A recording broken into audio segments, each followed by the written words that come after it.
Assalamualaikum warahmatullahi wabarakatuh. Kami dari kelompok 7 akan mempresentasikan materi tentang organisasi, bimbingan, dan konseling yang beranggotakan Siti Levitrianingsi dan Yunisa Cesarianti. Materi yang pertama adalah urgensi organisasi bimbingan dan konseling. Bimbingan dan konseling merupakan fasilitas layanan yang dikhususkan bagi peserta didik untuk menangani permasalahan-permasalahan yang dialami, perkembangan minat dan bakat, serta memberikan bimbingan dalam hal perencanaan dan karir peserta didik di masa yang akan datang. Organisasi dapat diartikan sebagai wadah yang digunakan oleh beberapa orang untuk menjalin kerjasama dalam mencapai tujuan yang sama. Dalam organisasi, bimbingan konseling berarti bentuk kerjasama dalam rangka memecahkan sebuah masalah yang dialami oleh seseorang dalam lingkup pendidikan. Organisasi bimbingan konseling harus dilakukan oleh seseorang yang benar-benar profesional dan harus memahami tata cara dan kode etik sebagai seorang konselor atau guru BK. Lalu karakteristik umum perkembangan remaja mencakup kegelisahan, pertentangan, senang berhayal, senang dengan aktivitas kelompok, dan adanya keinginan untuk mencoba suatu hal yang baru. Adapun problematika permasalahan peserta didik yang sering terjadi, yang pertama itu ada kecemasan masa depan. Saat ini tak sedikit para remaja mencemaskan bagaimana masa depannya kelak. Kegelisahan dan kekhawatiran yang terus dipikirkan lama-kelamaan akan sangat berpengaruh terhadap mentalnya kelak. Lalu yang kedua itu permasalahan hubungan dengan orang tua. Hal ini termasuk masalah yang dihadapi oleh remaja dari dulu sampai sekarang. Seringkali terjadi perbedaan pendapat antara orang tua dan anak yang telah remaja atau dewasa.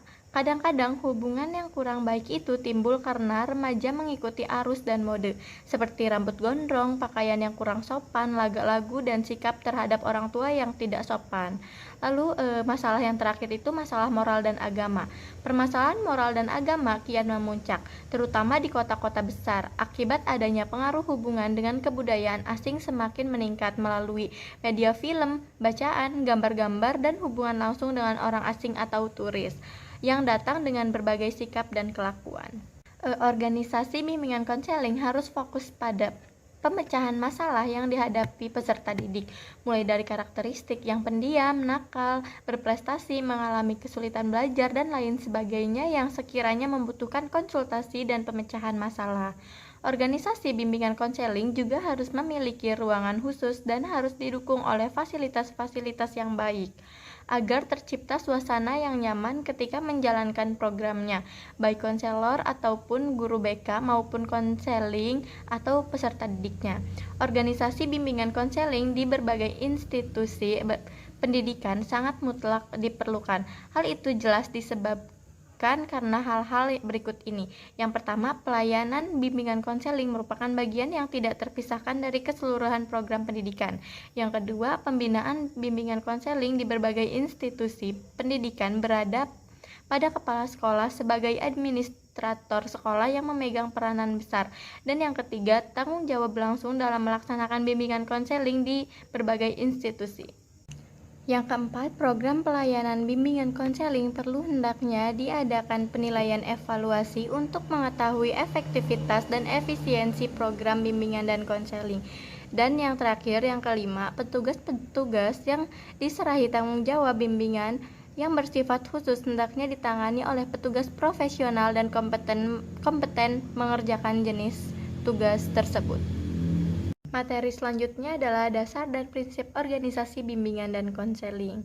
Dalam organisasi bimbingan konseling, institusi pendidikan perlu diperhatikan beberapa prinsip organisasi untuk menjamin kelancaran pelaksanaan program layanan bimbingan dan konseling. Adapun prinsip-prinsip organisasi secara umum dapat dijelaskan sebagai berikut. Yang pertama, organisasi harus memiliki tujuan yang jelas. Artinya organisasi dibentuk atas dasar adanya tujuan yang ingin dicapai, sehingga tidak mungkin suatu organisasi tanpa adanya tujuan. Yang kedua, prinsip skala hierarki. Dalam suatu organisasi harus ada garis kewenangan yang jelas dari pimpinan, membantu pimpinan sebagai pelaksana sehingga dapat mempertegas dalam pendelegasian wewenang dan pertanggungjawaban, dan akan menunjang efektivitas jalannya organisasi. Yang ketiga, prinsip kesatuan pemerintah. Dalam hal ini, seseorang hanya menerima perintah atau tanggung jawab kepada seseorang atasan saja. Yang keempat, prinsip pendelegasian wewenang. Dalam pendelegasian wewenang yang dilimpahkan meliputi kewenangan dalam pengambilan keputusan, melakukan hubungan dengan orang lain, dan mengadakan tindakan tanpa meminta persetujuan lebih dahulu kepada atasannya. Yang kelima, prinsip pertanggungjawaban. Dalam melaksanakan tugasnya, setiap pegawai harus bertanggung jawab sepenuhnya kepada atasan. Yang keenam, prinsip pembagian pekerjaan. Adanya kejelasan dalam pembagian tugas akan memperjelas dalam pendelegasian wewenang, pertanggungjawaban, serta menunjang efektivitas jalannya organisasi. Yang ketujuh, prinsip tentang pengendalian. Artinya bahwa sejumlah bawahan atau staf yang harus dikendalikan oleh atasan perlu dibatasi secara rasional. Yang kedelapan, prinsip fungsional. Secara fungsional, tugas dan wewenang, kegiatan, hubungan kerja, serta tanggung jawab seorang pegawai harus jelas.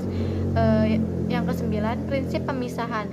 Tanggung jawab tugas pekerjaan seseorang tidak dapat dibebankan kepada orang lain. Kesepuluh, prinsip keseimbangan. Keseimbangan di sini adalah keseimbangan antara struktur organisasi yang efektif dan dengan tujuan organisasi. Yang ke-11 adalah prinsip fleksibilitas. Organisasi harus senantiasa melakukan pertumbuhan dan perkembangan sesuai dengan dinamika organisasi itu sendiri. Ya, nomor 12 atau yang terakhir adalah prinsip kepemimpinan. Dalam organisasi apapun bentuknya diperlukan pemimpin. Dengan kata lain, organisasi mampu menjalankan aktivitasnya karena adanya proses kepemimpinan yang digerakkan oleh pemimpin organisasi tersebut. Selanjutnya, ada pola dan struktur organisasi bimbingan dan konseling. Dalam pelayanan organisasi bimbingan konseling harus ditunjang dengan adanya organisasi, para pelaksana, program pelayanan, dan operasional pelaksanaan bimbingan dan konseling. Nah, organisasi pelayanan bimbingan konseling di institusi pendidikan dapat digambarkan sebagai berikut. Nah, berikut ini merupakan struktur dari organisasi bimbingan dan konseling, yang mana yang paling atas itu jabatannya diduduki oleh Kadisdik. Nah, Kadisdik di sini merupakan personil yang bertugas melakukan pengawasan dan pembinaan terhadap penyelenggaraan pelayanan bimbingan dan konseling di institusi pendidikan. Kemudian selanjutnya ada kepala sekolah. Kepala sekolah bertanggung jawab dalam pendidikan di satuan pendidikan secara keseluruhan termasuk pelaksanaan pelayanan bimbingan dan konseling. Kemudian ada wakil kepala sekolah. Tugasnya membantu kinerja dari kerja atau job desk dari kepala sekolah. Kemudian ada komite dan tata usaha.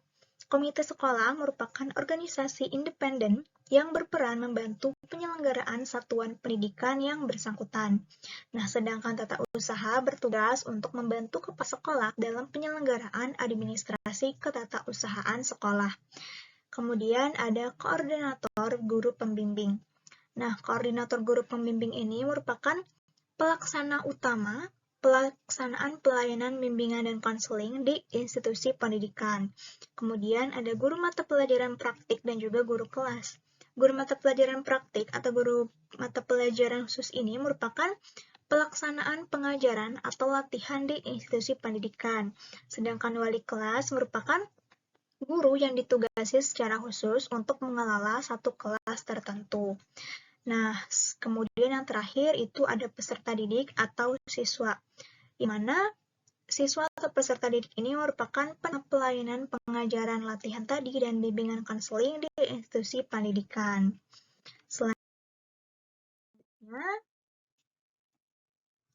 ada pola organisasi. Di setiap institusi pendidikan memiliki beberapa pola organisasi bergantung kepada kebijakan-kebijakan institusi pendidikan mereka. Pola organisasi dapat diterapkan di setiap institusi pendidikan yang bermaksud melaksanakan adanya program bimbingan di sekolahnya. Nah, berikut merupakan contoh dari adanya pola organisasi. Yang pertama itu misalnya guru setiap hari berhubungan dengan peserta didik, mendapatkan tugas untuk melaksanakan sebagian besar dasar kegiatan-kegiatan bimbingan. Kemudian guru dibantu tugasnya oleh kepala sekolah dalam penyuluhan atau pembimbingan konseling tadi. Serta guru juga dapat diangkat sebagai guru penyuluh khusus atau guru pembimbing khusus. Ada mekanisme kerja organisasi bimbingan dan konseling. Tadi sudah dijelaskan ada beberapa struktur dari organisasi bimbingan dan konseling. Nah, selanjutnya yaitu mekanisme kerja dari setiap struktur dari organisasi tersebut. Yang pertama ada kepala sekolah.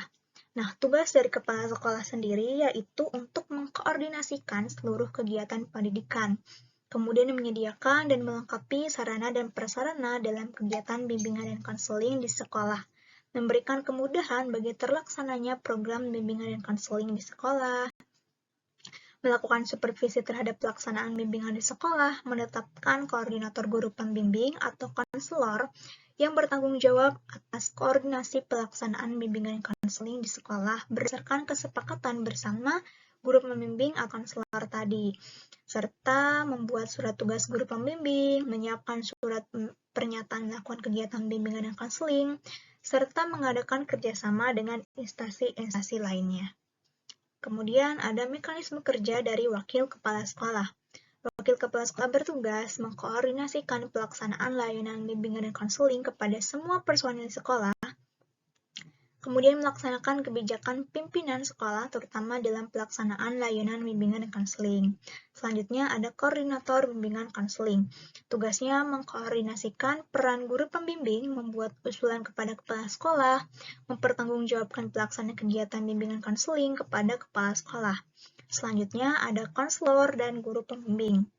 Konselor atau guru pembimbing tugasnya untuk memasyarakatkan kegiatan bimbingan dan konseling, merencanakan program bimbingan konseling bersama koordinator bimbingan konseling, melaksanakan layanan bimbingan konseling terhadap peserta didik yang menjadi tanggung jawabnya, mengevaluasi proses dan hasil kegiatan layanan bimbingan dan konseling, serta menganalisis hasil evaluasi dan lain sebagainya. Selanjutnya ada mekanisme kerja dari guru mata pelajaran. Guru mata pelajaran tugasnya itu membantu memasyarakatkan layanan bimbingan konseling kepada peserta didik, kemudian mengadakan upaya tindak lanjut dari program bimbingan konseling, kemudian membantu mengumpulkan informasi yang diperlukan dalam rangka penilaian layanan bimbingan konseling, menerapkan nilai-nilai bimbingan dalam pembelajaran atau berinteraksi langsung dengan peserta didik. Kemudian ada wali kelas. Nah, tugas dari wali kelas yaitu memberikan informasi tentang keadaan siswa kepada guru pembimbing atau konselor, serta ikut serta dalam pelayanan bimbingan konseling atau program yang akan diikuti oleh peserta didik. Dan yang terakhir ada staf administrasi. Nah, tugasnya itu membantu guru pembimbing dan koordinator bimbingan konseling dalam mengadministrasi seluruh kegiatan bimbingan konseling di sekolah, serta membantu guru pembimbing dalam menyiapkan seluruh kegiatan serta pelayanan program dari bimbingan konseling itu sendiri. Kemudian, kesimpulan dari pemaparan materi yang telah kami sampaikan, yaitu organisasi bimbingan konseling ini mutlak diperlukan di berbagai institusi pendidikan.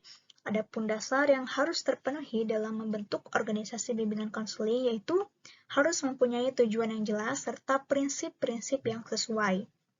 Kemudian, pola serta struktur organisasi bimbingan konseling dapat disesuaikan dengan kebijakan institusi pendidikan masing-masing atau mengikuti dengan kebijakan yang sudah kami jelaskan sebelumnya.